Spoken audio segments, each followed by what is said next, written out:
Hello friends, मैं हूं सन्मय प्रकाश और आप देख रहे हैं यूट्यूब चैनल सरकारी चौप न्यूज़।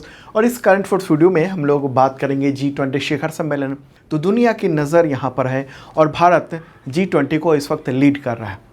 तो इसमें क्या क्या होने वाला है 2 दिनों में और उससे रिलेटेड कई क्वेश्चन बनते हैं, वो सब लेकर आए हैं आपके लिए। ठीक है, तो शुरू करते हैं दोस्तों। और भी कुछ क्वेश्चन है उस पर भी डिस्कस करेंगे।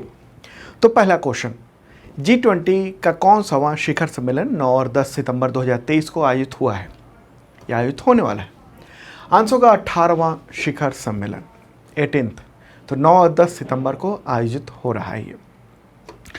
अगला क्वेश्चन लेते हैं, इंपॉर्टेंट। G20 शिखर सम्मेलन का आयोजन दिल्ली की किस बिल्डिंग में हुआ है? आंसर होगा भारत मंडपम। ये बहुत ही इंपॉर्टेंट क्वेश्चन है। ये एक इंटरनेशनल एग्जीबिशन कम कन्वेंशन सेंटर है, यानी IECC, जिसको भारत मंडपम का नाम दिया गया है। और यहीं पर ये आयोजन पूरा हो रहा है G20 का। और इसको रीडेवलप किया गया है। ये कन्वेंशन सेंटर था पहले से, लेकिन इसको रीडेवलप किया गया 2700 करोड़ रुपए खर्च करके। ठीक है, इसका वीडियो भी दिखा देना चाहता हूँ मैं। ये देख रहे बाहर का दृश्य और अंदर का भी दृश्य भी दिखाया जाएगा। ठीक है, इस कन्वेंशन सेंटर में 3000 लोगों के बैठने की क्षमता वाला एक MP थिएटर भी है, जो कि 3 PVR थिएटर के बराबर है। मीटिंग रूम है, उसमें 100 लोग एक साथ बैठ सकते हैं। 5500 से ज़्यादा वाहनों के लिए पार्किंग की जगह दी गई है। और ये जो पूरी बिल्डिंग है वो सरकारी एजेंसी है, इंडिया ट्रेड प्रमोशन ऑर्गेनाइजेशन यानी ITPO, उसका ये कॉम्प्लेक्स है, 123 एकड़ में फैला हुआ। ठीक है, तो एक महत्वपूर्ण चीज़ हो रहा है यहाँ पर, और उसके बारे में और भी बात बताते हैं आपको। क्या क्या प्रमुख मुद्दे हैं? वैसे बहुत सारे मुद्दे हैं, करीब 20 के आसपास मुद्दे हैं, लेकिन जो प्रमुख हैं कुछ की चर्चा कर देते हैं। बाकी जो भी होगा वो तो 2 दिन बाद सब कुछ डिटेल में आपको बताऊंगा करंट अफेयर्स के फॉर्म में। तो देखिए, बहुपक्षीय विकास बैंक यानी MDB, उसके लिए पूंजी अधिक हो, जैसे वर्ल्ड बैंक है और जो तमाम जो एजेंसीज़ हैं फाइनेंशियल, उन सब के लिए, ताकि चीन का जो दबदबा है ना वित्तीय क्षेत्र में, यानी उधार देने के मामले में, क्योंकि चीन क्या कर रहा है? चीन कर रहा है कि पूरी दुनिया के बहुत सारे देश उन सबको बहुत ज़्यादा लोन दे रहा है और फिर वो लोन चुका नहीं पा रहे हैं। और ऐसे में उसके बहुत सारे एसेट, जैसे वहाँ का एयरपोर्ट है, जैसे वहाँ का द्वीप है, उन सबको कब्जा कर रहा है। तो यहाँ भी एक मुद्दा है, सीधे चीन का नाम नहीं आ रहा है, लेकिन ये मुद्दा है। क्रिप्टो करेंसी को लेकर एक समान मानदंड यानी एक समान नॉर्म्स बनाने के पर बात होगी मूल रूप से। जलवायु परिवर्तन एक इम्पॉर्टेंट मुद्दा होगा। और दुनिया जो इस वक्त कई ध्रुवों, कई पोल में बटी हुई है, जैसे रूस, चीन, अमेरिका, इन सब में, तो ऐसे में तमाम मुद्दों पर सहमति बनाना एक अलग बात है। और ख़ासतौर पर वैश्विक दक्षिण आवाज़ यानी अफ्रीका, उसको लेकर वहाँ पर चर्चा होने वाली है। और संभव है, हो सकता है कि अफ्रीकी यूनियन वो G20 का 21वां सदस्य बन जाए। ठीक है, तो इन सब मुद्दों पर बातचीत होने वाली है वहाँ पर। और ख़ास चीज़ वहाँ AI एंकर भी है, और वो कहेगा नमस्ते, वो कहेंगी AI एंकर, नमस्ते, भारत में आपका स्वागत है। एग्जीबिशन के एंट्री पर ही AI होलो बॉक्स रखा गया है ये, और ये AI एंकर 3D एनिमेशन के ज़रिए दिखता है, एनिमेशन है यहाँ पर। और ये एंकर विदेशी मेहमानों का स्वागत करेंगे, आर्टिफिशियल इंटेलिजेंस। और इसमें एडवांस वॉइस क्लोनिंग टेक्नोलॉजी है, जो कि रियल एंकर वाली फील देता है। और इसमें फेस रिकॉग्निशन टेक्नोलॉजी का इस्तेमाल किया गया है, यानी अगर अमेरिकी राष्ट्रपति जो बाइडन वहाँ सामने खड़े होते हैं तो एंकर उन्हें पहचान लेगी और फिर उन्हीं की भाषा में बातचीत होगी। ठीक है, तो एक शानदार इवेंट होने जा रहा है। और यहाँ पर वॉल ऑफ डेमोक्रेसी भी वहाँ स्थापित किया गया है। 5000 साल का इतिहास है भारत का, और विदेशी जो मेहमान हैं उनको भारतीय लोकतांत्रिक जो इतिहास है और भारतीय पुराना इतिहास, वो सब कुछ यहाँ बताया जा रहा है। ठीक, और 26 पैनल लगे हैं वहाँ पर। एक बार और दिखा देता हूँ, ये 26 तरह के पैनल हैं। उन सब में भारत की अलग अलग समय की कहानियाँ यहाँ पर हैं, जैसे भारत मदर ऑफ डेमोक्रेसी, इस पर एक पूरी सीरीज़ है। सिंधु घाटी सभ्यता, वैदिक काल, रामायण, महाभारत, महाजनपद, गणतंत्र, जैन धर्म, बौद्ध धर्म, कौटिल्य, अर्थशास्त्र, मैगस्थनीज, सम्राट अशोक, फायान, पाल साम्राज्य, मतलब बहुत कुछ यहाँ पर बताया गया है। और ये जो वीडियो देख रहे हैं ये PIB की ओर से जारी किया गया है और इसमें आप जो व्यक्ति देख रहे हैं वो हर्ष श्रृंगाल हैं और वो विदेश सचिव रह चुके हैं भारत के, और इस वक्त G20 का जो आयोजन हो रहा है उसके चीफ कोऑर्डिनेटर हैं। ठीक है, चीफ कोऑर्डिनेटर है।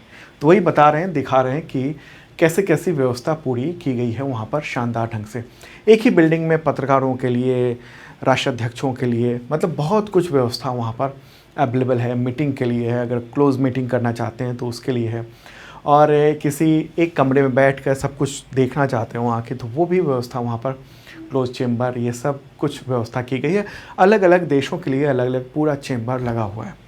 ठीक है, तो यहाँ ढेर सारे दुनिया के जो राष्ट्राध्यक्ष हैं वो पहुँच रहे हैं, बहुत ज़्यादातर पहुँच चुके हैं, तो उस पर अभी वहाँ उनका स्वागत वगैरह का काम चल रहा है। ठीक है, और ये है जहाँ पर सेल्फ़ी पॉइंट है, और यहाँ सेल्फ़ी पॉइंट मतलब तमाम राष्ट्राध्यक्ष आकर सेल्फ़ी अपना खिंचवाएंगे।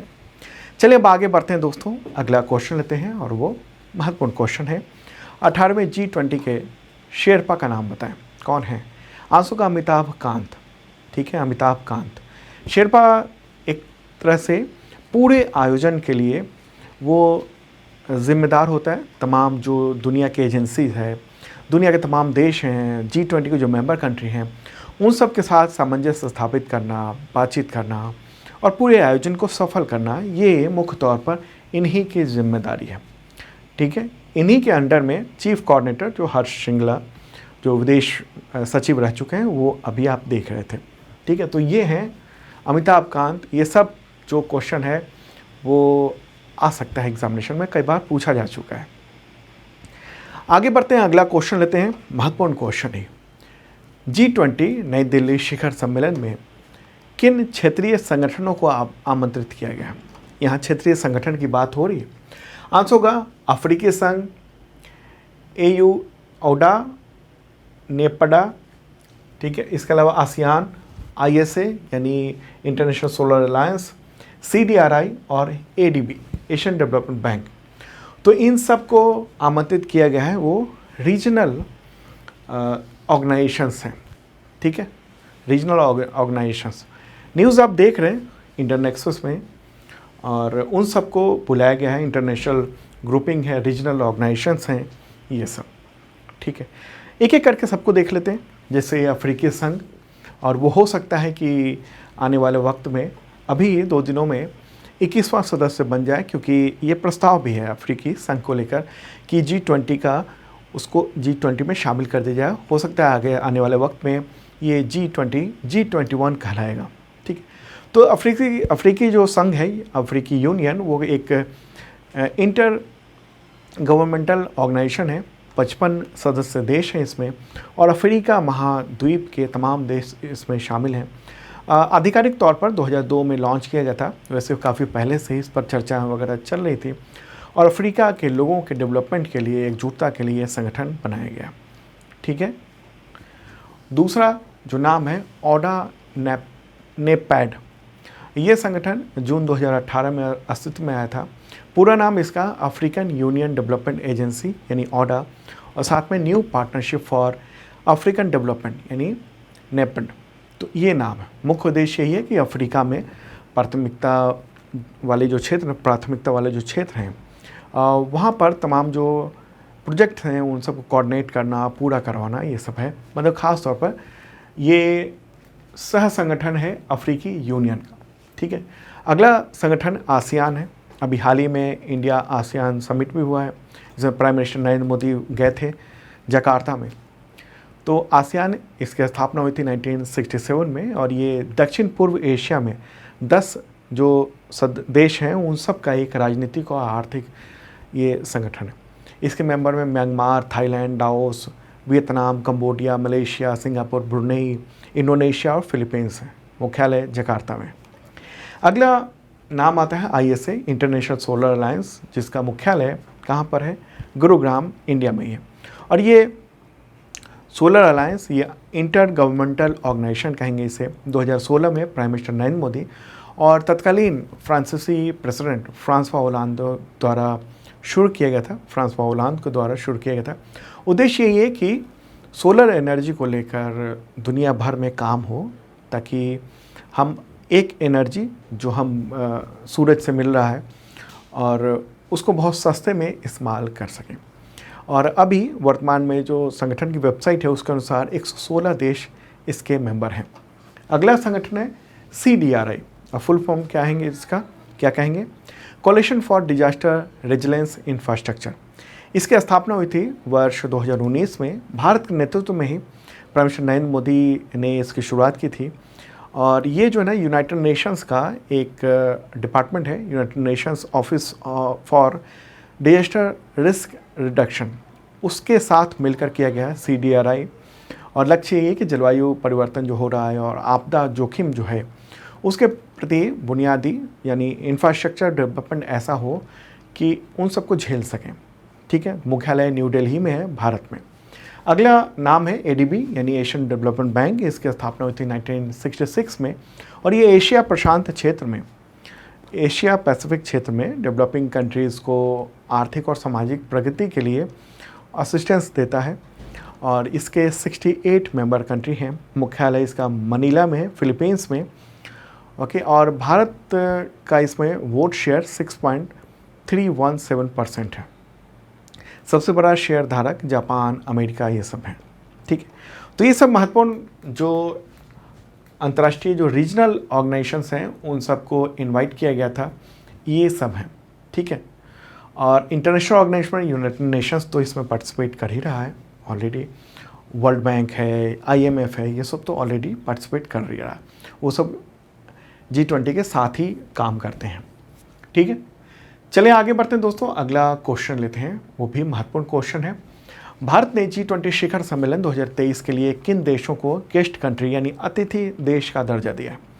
देखिए, G20 जो मेंबर हैं वो सब तो आ ही रहे हैं, लेकिन उसके अलावा 9 देशों को इनवाइट किया गया है। तो वो ये सब देश हैं: बांग्लादेश, मिस्र, Mauritius, Nigeria, Oman, Singapore, Spain और UAE।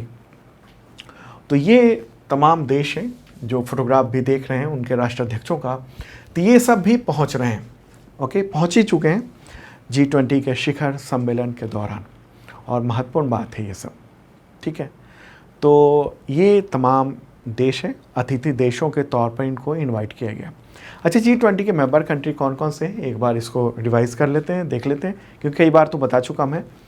कौन कौन से? Argentina, United Kingdom, Brazil, Canada, USA, Italy, France, Germany, Indonesia, South Africa, Japan, Mexico, Saudi Arabia, यूरोपीय यूनियन भी है। ठीक है, तुर्की, South Korea, Australia, Russia, China और इंडिया भी अध्यक्ष है।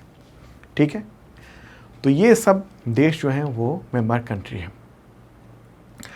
G20 19 देश हैं और एक है यूरोपीय यूनियन। ठीक है, और IMF यानी इंटरनेशनल मॉनेटरी फंड और वर्ल्ड बैंक इसके रिप्रेजेंटेटिव हैं। ठीक है, इसका कोई अस्थायी सचिवालय या मुख्यालय नहीं है। जिस देश में ये आयोजन होना होता है या फिर कहें जिस देश को अध्यक्षता मिलती है वहीं इसका दफ्तर हो जाता है। ओके, और G20 की सदस्यता में दुनिया में जो सबसे उन्नत और उभरती हुई अर्थव्यवस्थाएं हैं वो सब शामिल है।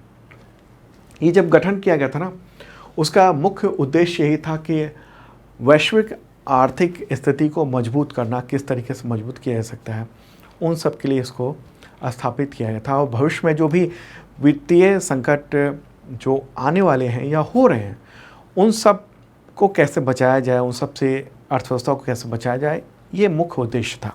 धीरे धीरे चूँकि व्यापकता इसकी बढ़ती गई G20 की, तो ऐसे में G20 अपना अलग अलग मुद्दों पर भी, जलवायु परिवर्तन पर भी बातचीत करता है। ठीक है, तो G20 उसके शेरपा अमिताभ कांत हैं, नीति आयोग के पूर्व CEO। ओके, चलें अब आगे बढ़ते हैं दोस्तों, अगला क्वेश्चन लेते हैं। और हाँ, आपको बताऊं कि जो भी मैं बता रहा हूँ वो सब PDF अवेलेबल है, हिंदी और इंग्लिश दोनों लैंग्वेज में। इस वीडियो के डिस्क्रिप्शन में आप चेक कर लेना। और एक मेंबरशिप प्लान भी है, बहुत मामूली सी रकम है। इसके ज़रिए 1 साल तक आप PDF प्राप्त कर सकते हैं, यानी 365 दिनों तक, वीकली, मंथली, क्वार्टरली, ईयरली। पिछले भी PDF आपको मिल जाएंगे और वो PDF कई तरीके के होते हैं, जैसे one liner, MCQ with notes, उसमें वीडियो का लिंक भी होता है ताकि आप किसी चीज़ को विजुअली समझना चाहते हैं तो वो देख सकते हैं आप, ठीक है। और इसी मेंबरशिप के ज़रिए फ्री में इतने तरह के एग्जामिनेशन के टेस्ट सीरीज़, मॉक टेस्ट, सब कुछ अवेलेबल हैं। करंट अफेयर्स की शानदार तैयारी तो आपकी हो जाएगी और तमाम दूसरे सब्जेक्ट के भी मॉक टेस्ट यहाँ पर अवेलेबल हैं, तमाम एग्जामिनेशंस के। तो देखिएगा ज़रूर, इस वीडियो के डिस्क्रिप्शन में आपके बहुत काम आने वाला है। अगला क्वेश्चन लेते हैं, भारत की अध्यक्षता में 18वें G20 समिट की थीम क्या है?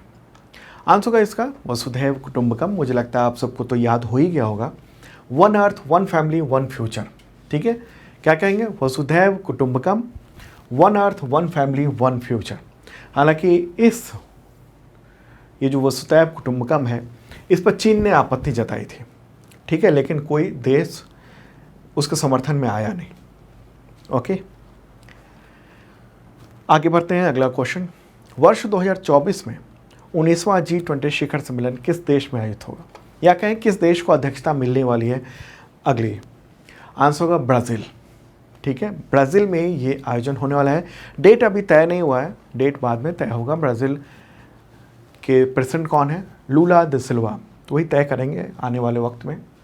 ओके, तो ये G20 से रिलेटेड तमाम क्वेश्चन हो गए और बड़ी अपॉर्चुनिटी है इंडिया के लिए। प्राइम मिनिस्टर नरेंद्र मोदी हैं और इस अपॉर्चुनिटी को कोशिश की जा रही है कि भारत के पक्ष में कितनी बेहतरीन तरीके से आ जाए, लेकिन दो जो प्रमुख लीडर हैं वो नहीं आ रहे हैं, जैसे रशिया के प्रेसिडेंट व्लादिमीर पुतिन और चाइना के प्रेसिडेंट शी जिनपिंग, ये दोनों नहीं आ रहे हैं। उन दोनों ने अपने प्रतिनिधियों को भेजा है। ओके, तो आगे जो भी कुछ होगा वो सब मैं आपको बताऊंगा। अब दूसरे टॉपिक पर चलते हैं, अगला क्वेश्चन लेते हैं। IPS अधिकारी अरुण कुमार सिन्हा का निधन हो गया 6 सितंबर 2023 को, तो वह किस सुरक्षा ग्रुप के चीफ थे? आंसर का SPG यानी स्पेशल प्रोटेक्शन ग्रुप।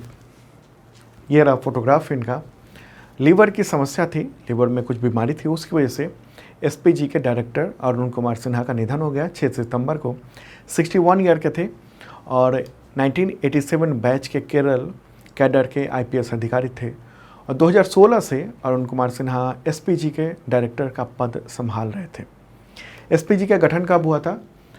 1985 को। तत्कालीन प्रधानमंत्री इंदिरा गांधी की जब हत्या हुई थी उसके बाद महसूस की गई कि विशेष सुरक्षा दस्ता होना चाहिए, तब इसका गठन किया गया था। और ये ग्रुप प्रधानमंत्री के घर, ऑफिस, देश विदेश में रहने पर जहाँ भी मूवमेंट होता है तो ख़ास तौर पर उनके सुरक्षा को देखता है, ठीक है। आगे बढ़ते हैं। अगला क्वेश्चन, नैस्कॉम ने संगठन का नया चेयरपर्सन किसे नियुक्त किया है? आंसर होगा राजेश नाम्बियार, ठीक है, तो उनको नियुक्त किया गया है राजेश नाम्बियार। नैस्कॉम का फुल फॉर्म क्या होता है? National association of software and services companies. तमाम जो सॉफ्टवेयर कंपनी है वो उनका एक बहुत बड़ा संगठन है, ठीक है। आगे बढ़ते हैं और हाँ, ये रहा फोटोग्राफ इनका। अगला क्वेश्चन लेते हैं। गायिका मालिनी रजुरकर, उनका निधन हो गया 6 सितंबर 2023 को, तो उनकी पहचान किस शैली में गाए उनके गीतों से थी? आंसर का ख्याल और टप्पा। क्या कहेंगे? ख्याल और टप्पा। तो उनका निधन हुआ है 82 ईयर की उम्र में, हैदराबाद में। जन्म हुआ था उनका राजस्थान के अजमेर में 1941 में। ग्वालियर घराने की फेमस वो सिंगर थी और उनकी पहचान ख्याल और टप्पा शैली में गाए उनके गीतों के लिए थी, ठीक है। आगे बढ़ते हैं और न्यूज़ तो ये रहा और फोटोग्राफ ये है उनका। अगला क्वेश्चन, 3 दिवसीय काठमांडू कलिंग साहित्य महोत्सव का आयोजन कहाँ पर हुआ है? आंसर का ललितपुर, ये नेपाल में है और इसका उद्घाटन नेपाल के विदेश मंत्री NP सऊद ने की है। भारत, नेपाल, भूटान, बांग्लादेश, श्रीलंका, इन सब के साहित्यकारों ने इसमें शिरकत की, वहाँ पहुँचे और बहुत सारे कलाकार भी पहुँचे थे भारत से भी, तो उन सब ने अपने अपने कला का प्रदर्शन किया वहाँ पर। न्यूज़ देख रहे हैं आप AI ऑल इंडिया रेडियो का। अगला क्वेश्चन लेते हैं, अंतर्राष्ट्रीय साक्षरता दिवस कब मनाया जाता है? इंपॉर्टेंट क्वेश्चन है ये। इंटरनेशनल लिटरेसी डे, आंसर का 8 सितंबर को, ठीक है। यूनेस्को ने इस दिवस को मनाने की घोषणा की हुई है और इस बार की थीम क्या है? इस बार परिवर्तनशील दुनिया के लिए साक्षरता को बढ़ाना या बढ़ावा देना, टिकाऊ और शांतिपूर्ण समाजों की नींव का निर्माण करना। ठीक है, तो दोस्तों ये था इंपॉर्टेंट करंट अफेयर्स, और जो भी G20 का अपडेट होता है उससे रिलेटेड करंट अफेयर्स आपको देंगे, बताएंगे। ठीक है, मिलते हैं कल ताज़ा तरीन कंटेंट के साथ। बाय।